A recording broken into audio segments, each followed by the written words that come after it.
اللہ الرحمن الرحیم۔ حضرت امام بخاری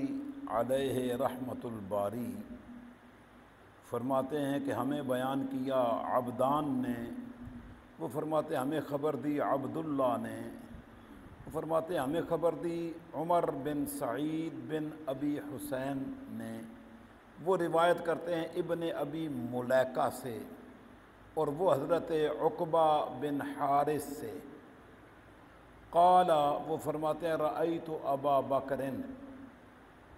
میں نے دیکھا حضرت ابو بکر صدیق رضی اللہ تعالی عنہ کو،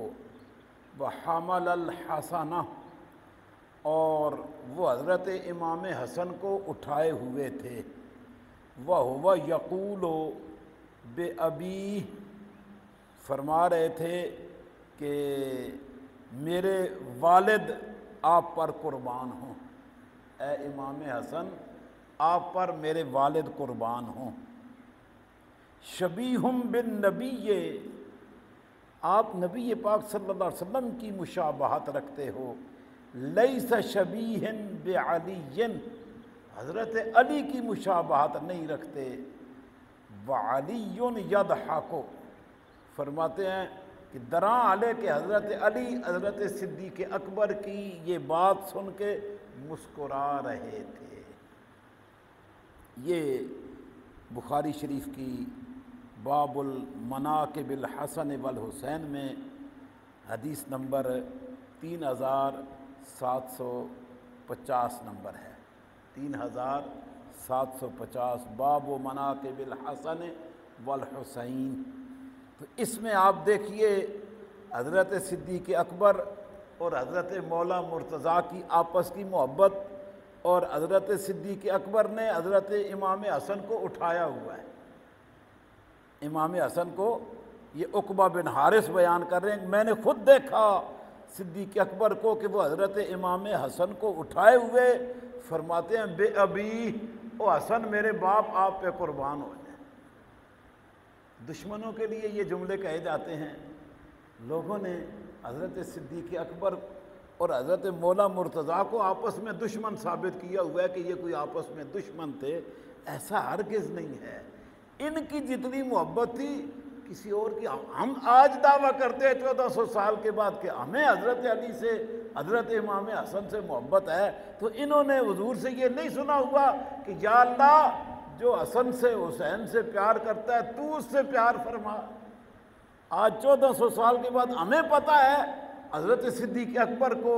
حضرت فاروق اعظم کو، حضرت عثمان غنی کو نہیں پتہ۔ یہ لوگوں نے خواہ مخواہ ان عظیم ہستیوں کی عظمت اور شان کو کٹانے کے لیے اور اپنا الو سیدھا کرنے کے لیے اپنی ہی من گھڑت باتیں گھڑی ہوئی ہیں، ورنہ حدیثوں میں ہمیں کوئی آپس کی ان کا عناد، بغض، دشمنی، لڑائی کہیں بھی نظر نہیں آتی ہے۔ بس صرف آ جا کے وہ خلیفہ بلا فصل کی ایک پچر لگانے کے لیے کہ حضرت علی کرم اللہ وجہ جو خلیفہ بلا فصل ہیں، بیچ میں کوئی بھی خلیفہ نہیں ہے۔ ہمارے استاد فرمایا کرتے تھے اگر حضرت علی کرم اللہ وجہ سب سے پہلے نمبر پہ خلیفے بنا دیے جاتے نا تو یہ تینوں بزرگ ان کی زندگیاں کم تھیں۔ حضرت علی سب سے آخر میں دنیا سے پردہ فرمایا ہے نا، حضرت صدیق اکبر پہلے پردہ فرما گئے، عمر فاروق، ان کے بعد عثمان غنی، پھر ان کے بعد حضرت علی کا نمبر تو چوتھے نمبر پہ جا کے خلیفے بھی بنے، اور آپ کے دنیا سے تشریف لے جانے کا وقت بھی آخر میں آیا ہے۔ تو اگر پہلے نمبر پہ ہی حضرت مولا مرتضیٰ کو خلیفہ بنا دیا جاتا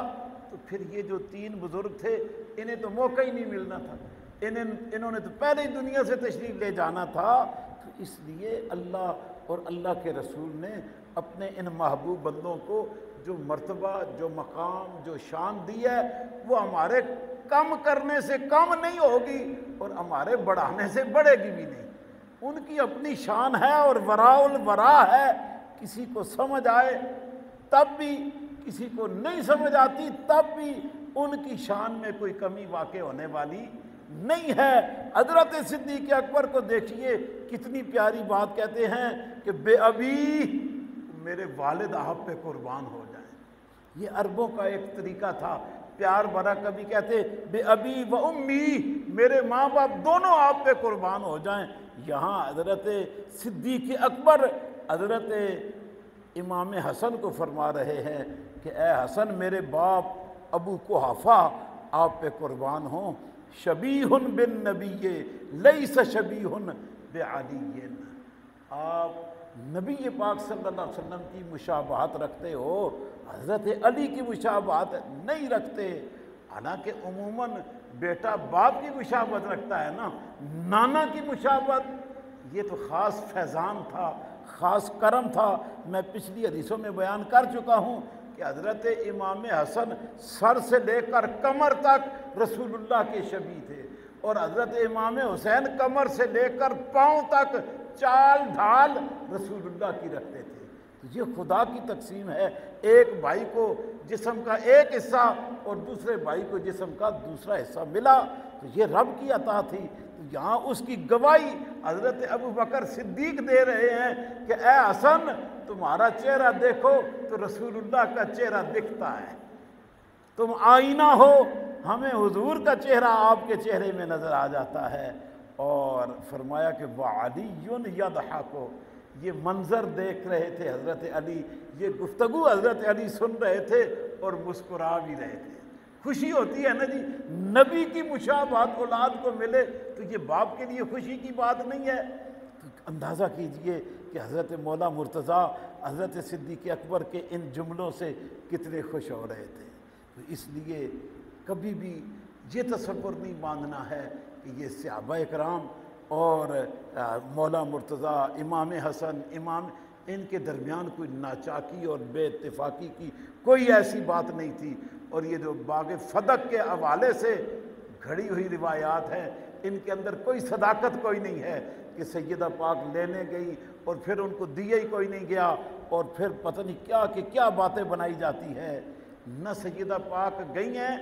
نہ حضرت صدیق اکبر نے انکار کیا ہے۔ اس کے راوی جو ہیں وہ زہری ہے، اور اس نے کبھی کیا باتیں کی ہیں، کبھی کیا کی ہیں، تو ہم اس کو جھوٹا کہہ لیتے ہیں، بجائے اس کے کہ سیدہ پاک کو کہیں یا حضرت صدیق اکبر کو کہیں۔ جو حدیث رسول اللہ نے حضرت صدیق اکبر کو بتائی تھی وہ سیدہ خاتون جنت کو بھی بتائی ہوگی، اور ان کو بھی پتہ ہوگا کہ نبی کی وراثت تقسیم نہیں ہوتی ہے، نبی کی وراثت تقسیم نہیں ہوتی ہے۔ تو جب تقسیم ہے ہی کوئی نہیں تو پھر اس کا مطالبہ کیسا تھا؟ تو اس لیے یہ باتیں جو ہے امت میں انتشار پھیلا گئی ہیں۔ اللہ اس امت کو وحدت عطا فرمائے اور دین کا حقیقی جو مفہوم ہے اس کی سمجھ عطا فرمائے۔ اگلی حدیث بھی حضرت ابو بکر صدیق کے حوالے سے ہی ہے، حدیث نمبر 3751۔ حضرت امام بخاری علیہ رحمت الباری فرماتے ہیں کہ ہمیں یحییٰ بن معین نے روایت کیا ہے اور صدقہ نے، قالا دونوں فرماتے ہیں ہمیں خبر دی محمد بن جعفر نے، وہ حضرت شعبہ سے اور وہ واقد بن محمد سے، اور وہ اپنے والد کے ذریعے سے حضرت عبداللہ ابن عمر رضی اللہ تعالی عنہما سے روایت کرتے ہیں۔ حضرت عبداللہ ابن عمر فرماتے ہیں قال ابو بکر، حضرت ابو بکر صدیق رضی اللہ تعالی عنہ نے فرمایا ارقبوا محمدن فی اہل بیتہ، ارقبوا محمدن فی اہل بیتہ، حضور نبی کریم صلی اللہ علیہ وسلم کی اہل بیت کے معاملے میں، ان کی عزت توقیر معاملات میں نبی پاک صلی اللہ علیہ وآلہ وسلم کو بھی بیچ میں رکھ کے ان سے معاملہ کیا کرو، کہ جب بھی اہل بیت سے کوئی معاملہ کرنا ہو، ان کے بارے میں کوئی بات ہی کرنی ہو تو بیچ میں رسول اللہ کو بھی ڈالا کرو کہ یہ حضور کے گھر والے ہیں، یہ نبی پاک صلی اللہ علیہ وسلم کی اہل بیت ہے، یہ حضور کی آل ہے۔ حضرت صدیق اکبر فرما رہے ارقبوا محمدن فی اہل بیتہ، کہ جب حضور کو بیچ میں ڈال کے بات کرو گے نا کہ یہ حضور کے نواسے ہیں، یہ نبی پاک صلی اللہ علیہ وسلم کی لخت جگر ہے، تو پھر بات کرتے ہوئے تم احتیاط کرو گے، پھر بات کرتے ہوئے کیا کرو گے؟ احتیاط کرو گے۔ تو تو اس لیے فرمایا احفظوا فیہم، ان کی حفاظت کرو، راعو رعایت کرو اہل بیت کی حضور کی وجہ سے، واحترموا احترام کرو اہل بیت اطہار کی آقا کریم صلی اللہ علیہ وسلم کی وجہ سے، کہ یہ حضور کے گھر والے ہیں، یہ حضور کی آل اولاد ہے، تو ان سے کوئی بھی معاملہ کرنا ہو، بات ہی کرنی ہو تو احتیاط سے کی جائے کہ ہمارے آقا بیچ میں شامل ہیں۔ یہاں تھاندار کا بیٹا ہو نا تو وہ پورے علاقے میں بڑا بنا پھرتا ہے کہ میرے جیسا کوئی نہیں ہے، اسے اپنے باپ کے تھانے دار ہونے کا بڑا رعب ہوتا ہے، اور اگر اس سے اوپر چلا جائے کوئی ایم پی اے اور ایم این اے کا بیٹا بن جائے، خاندان کا ایک بندہ ایم این اے ہوتا ہے تو پورا خاندان اپنی گاڑیوں پہ ایم این اے کی جو ہے پلیٹ لگا کے چل رہا ہوتا ہے کہ ہمارا ایم این اے کے ساتھ رشتہ داری ہے۔ تو ایم این اے کیا چیز ہے یا ایک تھانے دار کیا شے ہے؟ یہاں تو دونوں جہانوں کے سردار کے نواسے ہیں، یہاں تو محبوب رب العالمین کی اولاد ہے، تو اس لیے ان کے معاملے میں ہمیں جو حکم دیا گیا ہے، اور یہ کوئی حکم دینے والا بھی عام بندہ نہیں، حضرت ابو بکر صدیق ہے، وہ فرما رہے ہیں کہ اہل بیت کا جب بھی کوئی معاملہ ہو جائے تمہارے ساتھ تو تم حضور کی ذات کو بیچ میں رکھ کے ان سے معاملہ کیا کرو کہ یہی نہیں ہے، حضور بھی ان کی طرف متوجہ ہے۔ اللہ پاک ہمیں ہمارے آقا صلی اللہ علیہ وآلہ وسلم کی اہل بیت اطہار سے کامل محبت عطا فرمائے۔ جو محبت کا حق ہے، جو ہم سے مطالبہ ہے، اللہ وہ محبت ہمیں نصیب فرمائے، اور کبھی بھی نہ اہل بیت کے بارے میں دل میں کوئی بغض رکھنا ہے،